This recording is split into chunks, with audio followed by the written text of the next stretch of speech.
there, beautiful bastards, and welcome to a quick update to Shadow of War. The game has been delayed for an October 10th release, with the reasoning being additional polish and bug fixing, but I do believe a few more reasons helped. The fact that Gamescom is taking place at the same time as the original release, and that the Xbox One Scorpio is releasing shortly after the delayed release, leads me to believe that these were partial reasons as well. Either way, this means that I will likely go to Gamescom now to play the game early, and hopefully bring you guys more gameplay and details before it releases. In other news, the recent livestream revealed the combat skills from the skill tree that got accidentally shown the last time. I feel like they didn't really plan to do this, but did it anyway since it can't really hurt. Everyone is eager to find out how the skill distribution works, and hate for this game does not exist, so it is relatively easy to reveal more information, at least if you ask me. Before we go into the combat skills, please remember that you can only have one child skill active per each parent skill. This means that even if you unlock all of the skills, you cannot use all of them as well. You will need to choose based on your desired playstyle, or depending on what you need to do to overcome certain enemies. This was done to prevent you from being overpowered and to allow you to customize the way you play the game to your liking.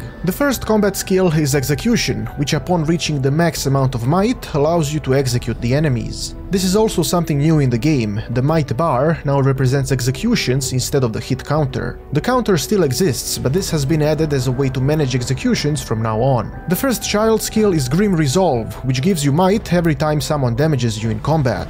This allows you to gain might if you play like an absolute ass, and you can save yourself by executing those that give you trouble, unless the amount of hits that land kill you before the might bar gets filled. The second skill is Secret Might, that fills up your might bar with each new undetected kill. This is designed for stealth players and for those who wish to have the upper hand by engaging enemies from stealth. The final available child skill is Fatal Might, that allows you to build up your might very fast with sword slices, but you cannot miss attacks or get damaged because that will reset it.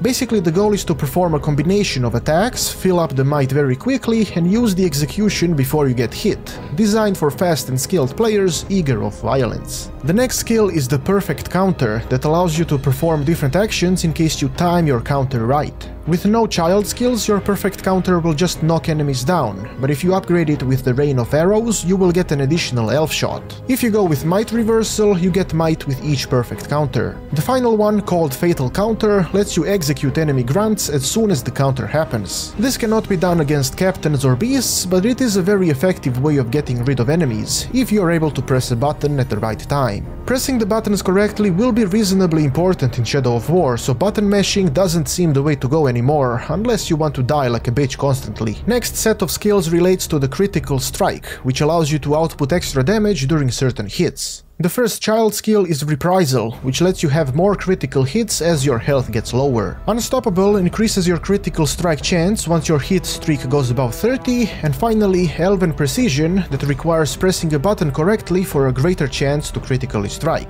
It is another set of options that let you choose how you wish to play. If you constantly get hit and play like a sack of shit, then Reprisal is best for you, but if you are capable, then either one of the remaining two is going to greatly help you. The next skill is related to ground finishers. The main skill decreases the time it takes to do the executions, while the child skills give you additional options as usual. Fury is the first one, and it is well known by most because you beat the shit out of the enemy before killing him. It also builds up might with each hit. The Wraith Shield seems very cool and gives you protection from enemies hitting you while performing the execution. Celebrimbor manifests himself and stops the incoming attack.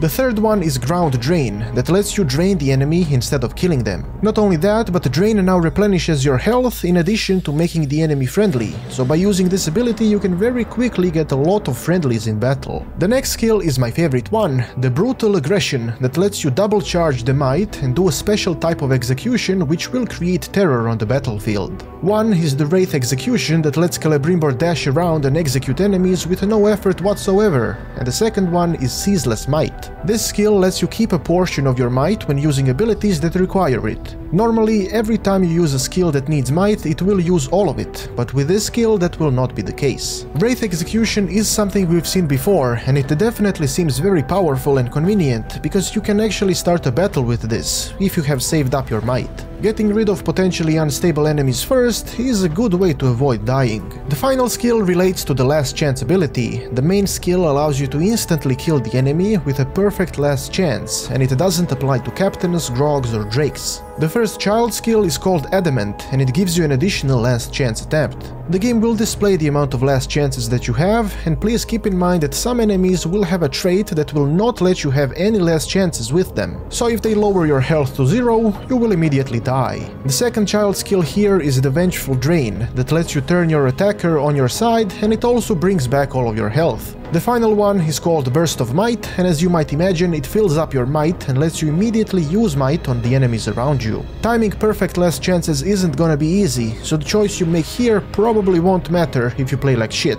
which will probably be the case for most of us. Another thing that was showcased was a sword breaker enemy. Apparently some enemies, upon killing us, will also break our weapon. This will result with the weapon being lost and the enemy in question growing in power. Once we face that same enemy again and kill them, we will get the weapon back, but it will be stronger, possibly with more traits. It is a very cool feature that can make you very angry and create a personal problem with a specific enemy. I hope that there is a lot more of this type of stuff in the game, where the relations between us and the Nemesis bastards can get very personal and irritating. The stream was relatively short because Monolith is preparing for E3 and lots of things are happening, so this is all we got to see, but it is nice that we are finally getting into the skill tree that appears to be quite massive, with a lot of customizable skills and options to play with. Thank you for watching, and don't forget to check out the Shadow of War Discord that I will be linking in the comments. I have been Petard, your glorious lord, and may the blessings of Petardia eternally touch your butt.